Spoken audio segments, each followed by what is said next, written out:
যাই হোক, দাওয়াত দিবেন উনি আশ্বাস দিচ্ছেন, আলহামদুলিল্লাহ। যেহেতু দাওয়াত দিবেন বলছেন, আর দুই একটা দিক। খানা খাওয়ার সময় সালাম দেওয়া যাবে কিনা?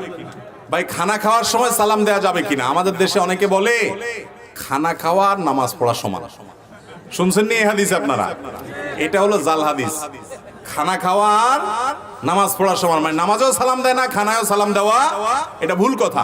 খানা খাওয়া অবস্থাতে সালাম দিতে পারেন, যিনি খাচ্ছেন তিনিও জবাব দিতে পারেন, কোনো অসুবিধা নাই।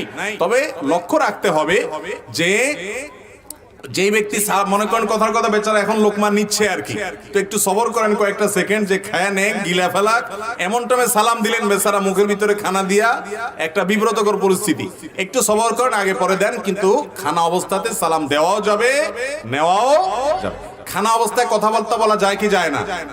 অনেকে বেশি বকবক করতে থাকে, এই জন্য অনেক মুরব্বী জাল হাদিস বানায় নিছে, নামাজ পড়ার সময় তো খামা, অত বেশি কথা বলা যাবে না। এটা ভুল কথা। তবে হ্যাঁ, অহেতুক অপ্রয়োজনে খেতে বসে অনেক বেশি কথা বলা, এটা স্বাস্থ্যের জন্য ভালো না, শরিয়া দৃষ্টিকোণ থেকে প্রশংসনীয় না। কিন্তু দু চারটা দরকারি কথা অথবা সালাম আদান প্রদান করাতে কোনো অসুবিধা নাই।